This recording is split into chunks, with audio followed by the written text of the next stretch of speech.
Neymar তিনি মাঠের নামা মাত্রই একবার এদিকে গড়াগড়ি খান, একবার ওইদিকে গড়াগড়ি খান, কাইন্ড অফ সাম্বা ডান্স তিনি সেখানে শুরু করে দেন। আমি মনে করতেছি না সেইখানে আসার যোগ্য ভাই। যারা হাত দিয়ে গোল দেয় তাদের সাথে আমি কিভাবে হাত দিয়ে গোল দিয়ে যারা গাধার সাথে কথা বলতে গেলে গাধা হতে হয়, সেহেতু আমরা গাধা না। যারা 3টা স্টার পেয়েছে তাদের সাথে আসলে আমরা মনে করছি না যে আমাদের সাথে তারা যুক্তিতর্কে বসার মতো যোগ্য। আমরা জার্মানির সাথে বসতে পারি যারা কিনা 4টা বিশ্বকাপ পেয়েছে। এইবারের বিশ্বকাপ আমরাই ঘরে তুলবো। পানির মধ্যে ঘুমের ওষুধ মিশে আপনারা যে ওয়ার্ল্ড কাপ নিছেন এগুলো কিন্তু আপনি ঢেকে দিতে পারবেন না। চলছে হাড্ডাহাড্ডি মোরগ যুদ্ধ, দেখি কে জেতে, আর্জেন্টিনা না Brazil.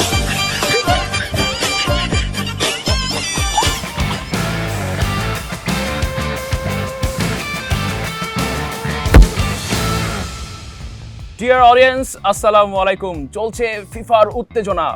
Bashundhara medical city presents আকাশিনা হলদা, powered by S Rahman properties.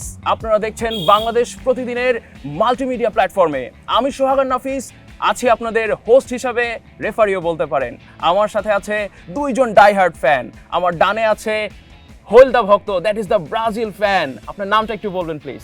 আমার নাম মোহাম্মদ মঞ্জুরুল হাসান সাজিদ।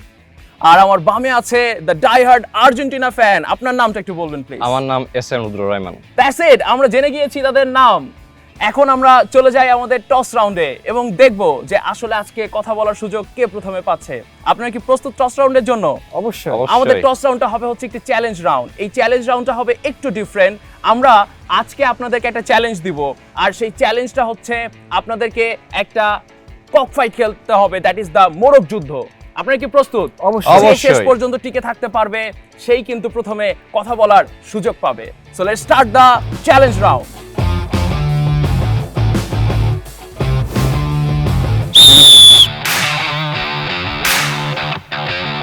চলছে হাড্ডাহাড্ডি মোরগ যুদ্ধ, দেখি কে জেতে, আর্জেন্টিনা না ব্রাজিল।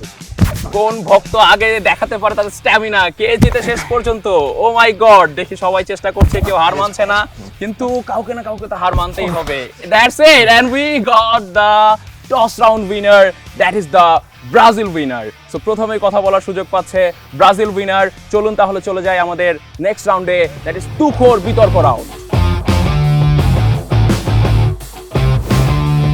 ডিয়ার অডিয়েন্স, আপনারা কিন্তু দেখে ফেলেছেন যে টস রাউন্ডে কক ফাইটে হাড্ডাহাড্ডি লড়াই হয়েছে আর্জেন্টিনা এবং ব্রাজিলের মধ্যে, হলদা এবং আকাশির মধ্যে। এই লড়াই থেকে কিন্তু আমরা বেছে নিয়েছি কে কথা বলার সুযোগ পাবে প্রথমে, that is the Brazil fan. সে কিন্তু প্রথমেই কথা বলার সুযোগ পাবে এবং তার দলের বিষয় রিপ্রেজেন্ট করার সুযোগ পাবে। এখন আমি তোমাদেরকে বলে দেই যে এই রাউন্ডটার নিয়মটা কি। The rule of this round is, তুমি সময় পাবে 2 মিনিট করে, কিন্তু এই 2 মিনিট আমি অ্যাজ এ রেফারি তোমাকে বলবো না, আমি জাস্ট একটা হুইসেল দিব, ইউ উইল স্টার্ট। তুমি তোমার টিমের ব্যাপারে তোমাকে প্রতিষ্ঠিত করতে হবে যে কেন 2026 ওয়ার্ল্ড কাপ তোমার টিমটাই জিতবে। এই 2 মিনিটের মধ্যে তোমাকে কথা শেষ করতে হবে এবং এই 2 মিনিটে তোমাকে মনে মনেই ম্যাপিং করে নিতে হবে যে তোমার 2 মিনিটের মধ্যে তুমি শেষ করতে পারছো কিনা। যদি তুমি 2 মিনিটের মধ্যে শেষ করতে না পারো, 2 মিনিটের পরে গেলে কিন্তু তুমি পেয়ে যাবে একটি সতর্ক বার্তা, that is the yellow card. তারপরে কিন্তু যদি তুমি সেটাও ক্রস করে যাও, দ্যাট ইজ 2 মিনিট 30 সেকেন্ড যদি তুমি চলে যাও, তাহলে কিন্তু তোমাকে দেওয়া হবে হচ্ছে একটি রেড কার্ড। বসুন্ধরা মেডিকেল সিটিতে নির্মিত হচ্ছে বসুন্ধরা ইন্টারন্যাশনাল হসপিটাল। আধুনিক আবাসন, কমার্শিয়াল স্পেস ও মেডিকেল শেয়ার বুকিং এর জন্য আজই যোগাযোগ করুন এস রহমান প্রপার্টিজ। আর যদি তুমি ইয়েলো কার্ড পাও, তোমার যুক্তি খণ্ডন পর্ব, that is the rebuttal part থেকে কিন্তু তোমার চলে যাবে হচ্ছে 15 সেকেন্ডস মাইনাস। আর যদি তুমি রেড কার্ড পাও, তাহলে তোমার যুক্তি খণ্ডন পর্ব থেকে চলে যাবে হচ্ছে 30 সেকেন্ডস মাইনাস। এখন সিদ্ধান্ত তোমার যে তুমি তোমার কথাগুলো কিভাবে গুছিয়ে নিবে এবং প্রতিপক্ষকে ঘায়েল করবে। সো দেরি না করে এখনই সময় ব্রাজিল ফ্যানের জন্য। Are you ready? ইয়েস। তার আগে আপনি আমাকে বলুন, আপনি সানগ্লাসটি চোখে পড়ছেন না কেন? আসলে 5টা স্টার তো সানগ্লাস পরলে আবার একটু ভারী ভারী লাগে। ও আচ্ছা আচ্ছা আচ্ছা, তাহলে আপনি শুরু করতে পারেন। Your time starts now. ধন্যবাদ আপনাকে ভাই। আচ্ছা, আমি ইতিহাসের দিকে নাইবা গেলাম। আমি ইতিহাসের দিকে যাই তাহলে আমরা দেখতে পাই হাত দিয়ে গোল, আরও নানান কন্ট্রোভার্সিয়াল ব্যাপার। আমি ইতিহাসের দিকে গেলাম না, আমি বর্তমানে আমাদের স্কোয়াডের কি অবস্থা এইটা একটু যদি পর্যালোচনা করে দেখি। আচ্ছা, আপনি কি পৃথিবীতে আমাকে এমন কোনো দেশ দেখাতে পারবেন যার বেঞ্চ টিমে প্রিমিয়ার লিগের টাইটেল জেতা গোলকিপার বসে থাকে? হ্যাঁ, আমি এলিসন আর এডারসনের কথাই বলছি। তাদের দিকে অপোনেন্ট, সেটা যেই দলই হোক, আর্জেন্টিনা হোক, সেটা হোক হচ্ছে ফ্রান্স বা কিংবা যে কোনো চ্যাম্পিয়ন্স টিম, যখন আমাদেরকে গোল দিতে আসে, তারা এলিসন আর এডারসনের যে চেহারা সেটা দেখেই তাদের পায়ের যে গতি সেটা থেমে যায়, বলটাও থেমে যায়। এই তো গেল গোলকিপার। আমাদের ডিফেন্স লাইনের কথা চিন্তা করবেন না, আমাদের ডিফেন্স লাইনে আছে এই সিজনের সবচেয়ে সেরা ডিফেন্ডাররা, যারা কিনা মাঠের প্রত্যেকটা ঘাস তারা মেপে মেপে দেখে। হ্যাঁ, এবার আসি আমাদের মিডফিল্ডে। আমাদের মিডফিল্ডারে আছে মার্কুইনোস, এবং এই যে আমাদের প্লেয়ারের যে কম্বিনেশনটা, কার্লো আনচেলত্তি যেভাবে আমাদের টিমটাকে কম্বিনেট করে সাজিয়েছেন, এই টিমের কম্বিনেশনেই আমরা দেখা গিয়েছে যে আমরা অর্ধেক কনফিডেন্স তো খেলার আগেই পেয়ে যাই ভাই। আমাদের লাইন আপ দেখেই আমাদের অপোনেন্ট যে টিমটা আছে সেই টিমটা অলরেডি তাদের কনফিডেন্সে ধস নেমে যায়। আর ফ্রন্ট লাইনের কথা নাই বা বললাম, ভিনিসিয়াস জুনিয়র আছে এবং আমাদের ওয়েপন তো আছেই, এন্ড্রিক।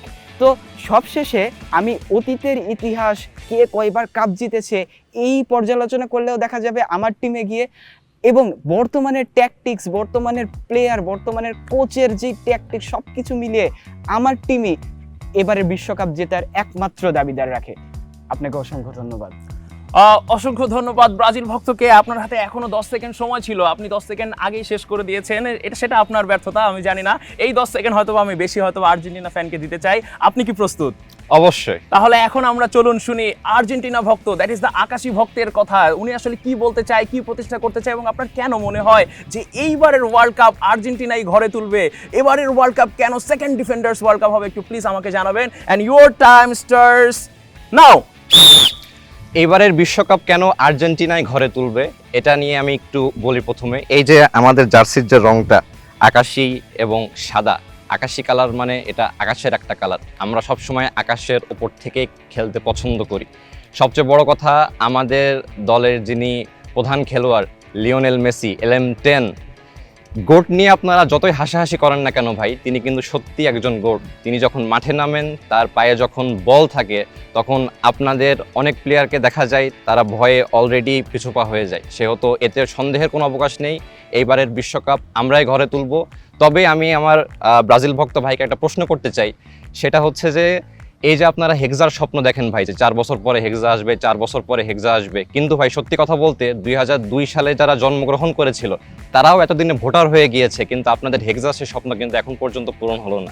এটা নিয়ে আপনি কি বলতে চান ভাই? বিশ্বকাপের যে মঞ্চটা থাকে, এবারের বিশ্বকাপ যেমন আমেরিকার মাটিতে অনুষ্ঠিত হবে ভাই, বিশ্বকাপের মঞ্চ ফিফা তৈরি করে খেলা করার জন্য, যেখানে ফুটবল খেলা অনুষ্ঠিত হয়, কিন্তু সেটা আসলে সাম্বা ডান্স দেখার কোনো জায়গা না। কিন্তু আমরা দেখতে পাই যে যখনই ব্রাজিল পক্ষের খেলা হয়ে থাকে, সেখানে আমরা বিভিন্ন রকমের নাচ, যেমন সাম্বা ডান্সও অনেক সময় দেখে থাকি, যেই জিনিসটা আসলে কোনোভাবেই একান্তই কাম্য না। এটা পৃথিবীর সবাই জানে যে যখন নেইমার, যিনি কিনা আপনাদের দলের অন্যতম প্রধান একজন খেলোয়াড়, তিনি মাঠে নামা মাত্রই চোটের জন্য একবার এদিকে গড়াগড়ি খান, একবার ওইদিকে গড়াগড়ি খান, কাইন্ড অফ সাম্বা ডান্স তিনি সেখানে শুরু করে দেন। এটা আসলে কোনোভাবেই কাম্য নয় এখানে। অসংখ্য ধন্যবাদ। মানে আমরা শুনছিলাম আর্জেন্টিনা ভক্তের তার যুক্তিগুলো, যে উনি আসলে কি এস্টাবলিশ করতে চাচ্ছিলেন। উনি বলছিলেন যে আসলে ফিফার মঞ্চটা সাম্বা ডান্সের মঞ্চ নয়। ঠিক আছে, আপনি এই ক্ষেত্রে আপনার যুক্তিটা কি হবে? আপনার কেন মনে হচ্ছে যে এই ফিফার মঞ্চটা সাম্বার মঞ্চ নয়? আমাদের এই যুক্তিতর্ক যে রাউন্ডটা এখন শুরু হচ্ছে, এখানে আমি আপনার কথাগুলো জানতে চাই। উনি যে এই কথাটা বললো, উনি যে এই দাবিটা দিল, আপনার এই বিষয়ে আপনার মতামতটা কি অ্যাজ আ ব্রাজিলিয়ান ভক্ত? আসলে ভাই আমি যেটা বলতে চাই সেটা হচ্ছে যে আমরা আসলে যারা 3টা স্টার পেয়েছে তাদের সাথে আসলে আমরা মনে করছি না যে আমাদের সাথে তারা যুক্তিতর্কে বসার মতো যোগ্য। আমরা জার্মানির সাথে বসতে পারি, যারা কিনা 4টা বিশ্বকাপ পেয়েছে, আমরা 5টা বিশ্বকাপ পেয়েছি। আমরা আমাদের মধ্যে যুক্তিতর্ক করে এই ওয়ার্ল্ডে আমরা এস্টাবলিশ করতে পারি নিজেদের, যে আমাদের যেই ট্যাকটিক্সগুলো আছে সেগুলো আলোচনা করতে পারি। আর্জেন্টিনার মতো একটা দল যারা সবে মাত্র বিশ্বকাপ পেয়েছে, 3 নম্বর বিশ্বকাপের খরা তারা পূরণ করেছে, তারা বলছে যে কি তারা নাকি সাদা আকাশি নীল আকাশের নিচে খেলে, কি সব যুক্তিতর্ক দিচ্ছে, ট্যাকটিক্স নিয়ে কোনো আলোচনা করলো না। তাদের দলের প্রধান একজন খেলোয়াড় ডি মারিয়া, তার রিপ্লেসমেন্ট কোথায়? সেটার উত্তর আর্জেন্টিনা ফ্যানের কাছ থেকে কিন্তু আমি পেলাম না। কোনো ট্যাকটিক্স পেলাম না, কোনো লাইন আপ পেলাম না, এবং বর্তমানে তাদের টিমে কোন কোন ভাগে কোন কোন খেলোয়াড় কি কি পজিশনে খেলছে বা তাদের প্ল্যানটা আসলে কি না। কিন্তু উনি তো আরেকটা কথা বলেছেন যেটা আপনি বারবার মিস করে যাচ্ছেন, সেটা হচ্ছে উনি বলেছেন যে 2002 সালের পরে এখন পর্যন্ত তো ব্রাজিল একটা কাপও ঘরে তুলতে পারেনি। তার মানে কি যে 2002 সালের পরের জেনারেশন যারা ভোটার হয়ে গিয়েছে এতদিনে, তারাও কিন্তু এখন ভাই, পর্যন্ত আসলে ব্রাজিল ভক্তরা কিন্তু ওই কাপটা দেখতে পারলো না সচক্ষে। সেক্ষেত্রে কিন্তু ওনারা 2022 সালে কিন্তু অলরেডি একটা কাপ নিয়ে এসেছে। মানে এক্ষেত্রে আপনার যুক্তিটা কি? ভাই আপনি আসলে কিভাবে defend করবেন আপনার টিমকে? আমরা ছোট ছোট যে দল তাদেরকে আসলে বিশ্ব মঞ্চে আসার সুযোগ তৈরি করে দিচ্ছি। আচ্ছা আচ্ছা, প্রতিবার যদি আমরাই কাপ নেই, এই জন্য 3-3 বার ওনাদেরকে সুযোগ দিলেন আপনারা? অবশ্যই অবশ্যই মানে 3-3 বার আপনারা 3-3 বার সুযোগ দিচ্ছেন? অবশ্যই আপনার আমরা কি এই সুযোগ বিষয়ে দিচ্ছি। কিছুই বলার নেই? অবশ্যই বলার আছে। আমাদের ব্রাজিল ভক্ত ভাই যেটা বললেন যে তাদের এখানে যে 5টা স্টার, ভাই আপনাদের 5টা স্টারে ধুলো পড়ে গেছে ভাই, জং লেগে কয়েকদিন পরে এখান থেকে খুলে পড়ে যাবে ভাই। এটা নিয়ে আপনারা ভাবেন, আমাদের ট্যাকটিক্স নিয়ে ভাবার কোনো কিছু নাই ভাই। আর্জেন্টিনা টিম শুরুতেও বেস্ট ছিল, এখনো বেস্ট আছে, ভবিষ্যতেও বেস্ট থাকবে ভাই। যদি বেস্ট নাই আপনি হইতো, এগ্রি করতেছেন? উনি তো বারবার বলতেছেন ভাই, যে আর্জেন্টিনা বেস্ট। আপনি মানে বসে ভাই, আছেন, যারা মানে আসলে আপনার মধ্যে তো আমি আসলে- ডাই হার্ড ফ্যানের ওই ভাই, ক্রেজটা দেখতে ভাই পারতেছি না। আমি মনে মানে করতেছি আপনি না আসলে ব্রাজিল ভক্ত? ভাই মানে আমার সন্দেহ হচ্ছে কিন্তু। আমি মনে করতেছি না সেইখানে আসার যোগ্য। ভাই যারা হাত দিয়ে গোল দেয় তাদের সাথে আমি কিভাবে, হাত দিয়ে গোল দিয়ে যারা বিশ্বকাপ নিয়ে নেয় তাদের সাথে আমি কিভাবে আপনি কি একমত যে আপনারা হাত দিয়ে গোল দিয়েছেন? এটা পুরো বিশ্ব দেখেছে। বসুন্ধরা মেডিকেল সিটিতে নির্মিত হচ্ছে বসুন্ধরা ইন্টারন্যাশনাল হসপিটাল। আধুনিক আবাসন, কমার্শিয়াল স্পেস ও মেডিকেল শেয়ার বুকিংয়ের জন্য আজই যোগাযোগ করুন। S Rahman properties. এটা পুরা বিশ্ব দেখুক আর না দেখুক, এখন আমাদের কোথা থেকে আসে এসব আর্জেন্টিনার জার্সি পরে এসে এখানে বিতর্ক করতে বসে যায়? কাদেরকে আনে নে? না না না, ঠিক আছে। উনি তো, আপনার কি মনে হয় মানে এই যে আপনার, উনি যে একটা দাবি করলো যে আপনার হাত দিয়ে গোল দিয়েছেন, এটা আপনি কেন, মানে এটা আপনার, এটার কি আপনার ডিফেন্ড করার কোনো কথা নেই? অবশ্যই কথা আছে। সেটা হচ্ছে ভাই, ফুটবল একটা জাদুকরী খেলা। এটা শুরুর থেকে, যখন থেকে ফুটবল খেলাটা তৈরি হয়েছে, একের পর এক অনেক ভালো ভালো প্লেয়ার ফুটবলার জগতে এসেছেন। এটা একটা জাদুকরী বিষয়। আমাদের মধ্যে ওই রকম জাদুকর ছিল বিধায় এটা সম্ভব হয়েছে, কি যে জাদুকরটা আপনাদের মধ্যে তারা নাই। পানির মধ্যে ঘুমের ওষুধ আপনি কাকে মিশিয়ে জাদুকর দেয়। বলছেন? কে সেই জাদুকর? নামটা বলেন। আমার মনে হয় না যে তার মতো মহান ব্যক্তির নাম নেওয়ার কোনো প্রয়োজন আছে, এটা সবাই জানে। তার নাম নিয়ে আমি তাকে ছোট করতে চাই না। তিনি কিন্তু স্বীকার করেই নিলেন যে তারা হাত দিয়ে গোল দিয়েছেন এবং তিনি ছোট করতে চান না তার প্লেয়ারকে, তার প্লেয়ারের নাম বলে। মানে ওই যে প্রবাদ আছে হ্যান্ড অফ গড, এরকম Hand কিছু, of God, মানে অবশ্যই, ওনারা তো এটাই অবশ্যই, বলে। অবশ্যই। মানে আপনার কেন মনে হচ্ছে যে এই জিনিসটা আসলে উনি গর্বের সাথে বলছে?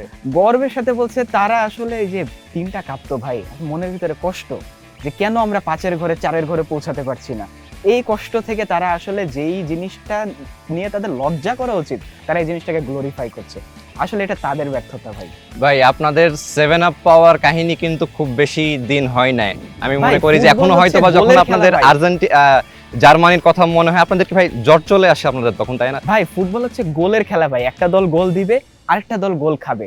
ভাই এই এই যে অপ্রাসঙ্গিক বিষয়গুলো দিয়ে আপনি যে হ্যান্ড অফ গড এবং ঘুমের পানির মধ্যে ঘুমের ওষুধ মিশে আপনারা যে ওয়ার্ল্ড কাপ নিছেন, এগুলো কিন্তু আপনি ঢেকে দিতে পারবেন না ভাই। ডিয়ার অডিয়েন্স, আমরা কিন্তু শুনতে পারছিলাম যে ওনারা অনেক ধরনের দাবি করে গেল আজকে বাংলাদেশ প্রতিদিনের এই আকাশিনা হোলদার সেটে। কিন্তু এই দাবিগুলো কতটা যুক্তিযুক্ত, এই দাবিগুলো কতটা আপনাদের কাছে মনে হয় রিলিভেন্ট, ওনারা কি আসলেই ডাই হার্ড ফ্যান? আমার কিন্তু সন্দেহ থেকে গেল। আপনারা কমেন্ট বক্সে অবশ্যই জানাবেন। সুপ্রিয় দর্শক, আপনাদেরকে একটি তথ্য দিতে চাই, সেটা হচ্ছে আপনারা যদি বসুন্ধরা ইন্টারন্যাশনাল হসপিটালের শেয়ারের মালিক হতে চান, আপনারা কিন্তু মাত্র 10 লক্ষ টাকা বুকিং মানি দিয়ে এই শেয়ারের একজন গর্বিত মালিক হতে পারেন। আর আপনারা নিয়মিত চোখ রাখুন বাংলাদেশ প্রতিদিন মাল্টিমিডিয়া প্ল্যাটফর্মসগুলোতে আমাদের এই এপিসোড দেখার জন্য। আমি সোহাগ নাফিস আজকে বিদায় নিচ্ছি। দেখা হবে অন্য কোনো পর্বে। আসসালামু আলাইকুম।